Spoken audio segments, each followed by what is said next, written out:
10 കൊല്ലത്തെ ഇടതുഭരണം വികസനം കൊണ്ടുവന്ന എന്ന ആത്മവിശ്വാസം പങ്കുവയ്ക്കുന്ന ഒരു വിഭാഗം, വികസനം വരണമെങ്കിൽ ഭരണമാറ്റം വേണമെന്ന് മറ്റൊരു വിഭാഗം. മണ്ഡലം ചുറ്റും മകളകളിലാണ് ചൂടുപിടിച്ച ചർച്ചകൾ സജീവമായത്. NDAക്ക് 10 സീറ്റ് കിട്ടുമെന്നും ഇത് റെക്കോർഡ് ചെയ്ത് വയ്ക്കണമെന്നും ആവശ്യപ്പെട്ട് ഹരിദാസ് എന്നയാളും എത്തിയതോടെ ചർച്ചയ്ക്ക് ചൂടുപിടിച്ചു. കാണാം പ്രവിത ലക്ഷ്മിയും കൃഷ്ണ ചെറിയാനും തയ്യാറാക്കിയ റിപ്പോർട്ട്.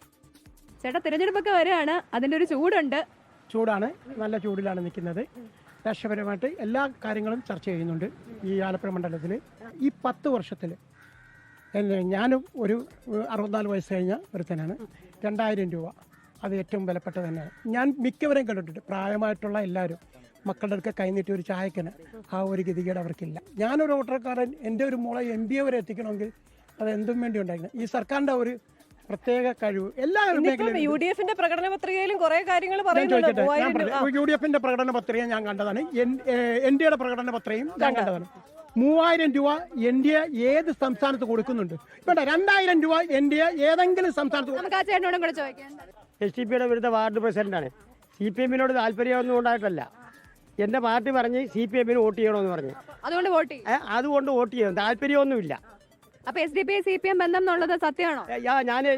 ഞങ്ങളുടെ നേതാക്കന്മാർ പറഞ്ഞിട്ടുണ്ട്. ഡീലുണ്ടെന്ന് പറഞ്ഞാൽ ഡീലുണ്ടല്ലോ.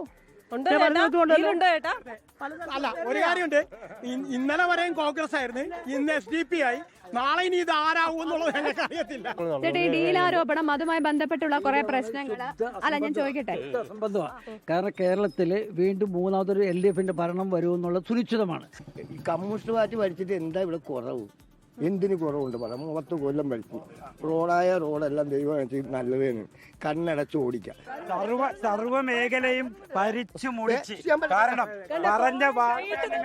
പറഞ്ഞ വാഗ്ദാനങ്ങൾ ഒന്നും തന്നെ പാലിക്കപ്പെട്ടില്ല. ചേട്ടാ, ശബരിമല വിഷയം ഈ തെരഞ്ഞെടുപ്പിൽ ഒരു പ്രശ്നമാകും? ശബരിമല ഒരു വിഷയത്തില്ല. കാരണം സ്വാഭാവികമായിട്ടും മനുഷ്യനാണ്, സർക്കാരാണെങ്കിൽ പിന്നെ അത് സ്വർണ്ണക്കൊള്ള അത് വിഷയം തന്നെയാണ്. കാര്യം സഖാക്കളാണ്, 3 മുൻ MLA ആണ് അകത്ത് കിടന്നത്. ഒരു നടപടിയും പാർട്ടി എടുത്തില്ല. അതുപോലെ തന്നെ ഇന്നത്തെ ആരോഗ്യരംഗം പ്രൈവറ്റ് ഹോസ്പിറ്റലിൽ അല്ലാതെ എവിടെയും പോകാൻ പറ്റത്തില്ല. ഏത് ഗവൺമെന്റ് മെഡിക്കൽ കോളേജിലെ അവസ്ഥ ഇവരൊന്നും ചെന്ന് നോക്കാത്തതുകൊണ്ടാണ്. അവിടെ ആവശ്യത്തിനുള്ള മരുന്നുണ്ട്. ഇപ്പോൾ നമുക്കൊരു അത്യാവശ്യത്തിന് ഒരു MRI സ്കാൻ എടുക്കണോ, EG എടുക്കണമല്ലോ, CT സ്കാൻ എടുക്കണമെങ്കിലൊക്കെ വളരെ തുച്ഛമായ പൈസയാകുന്നുള്ളൂ.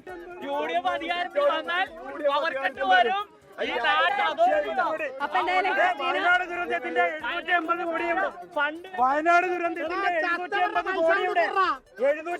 കോടിയുടെ മുഖ്യമന്ത്രിയുടെ വീട്ടിൽ കൊണ്ടുവച്ചോ. യൂത്ത് കോൺഗ്രസ് ആണ് വയനാട്.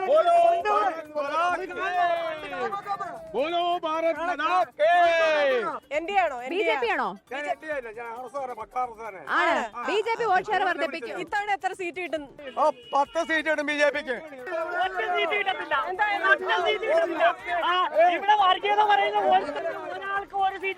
അപ്പൊ അതാണ് ഭയങ്കര ചൂട് പിടിച്ച രാഷ്ട്രീയ ചർച്ചയാണ് ഇവിടെ നടക്കുന്നത്.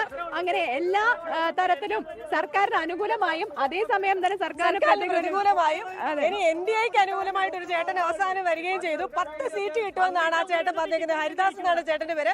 മെയിൻ ആളിനെ അറിയാം. എന്തായാലും പെട്ടി പൊട്ടിക്കുമ്പോ അവര് പുറകില് ഇതേപോലെ വാദപ്രതിവാദങ്ങൾ തുടരുകയാണ്. എന്റെ ജീവിതത്തിൽ ആദ്യമായിട്ട് ഇത്രയും പേര് എന്റെ പുറകിൽ ഫോളോ ചെയ്തു വരുന്നത്. ഇത്രയും ഫോളോവേഴ്സ് ഉണ്ടാവും.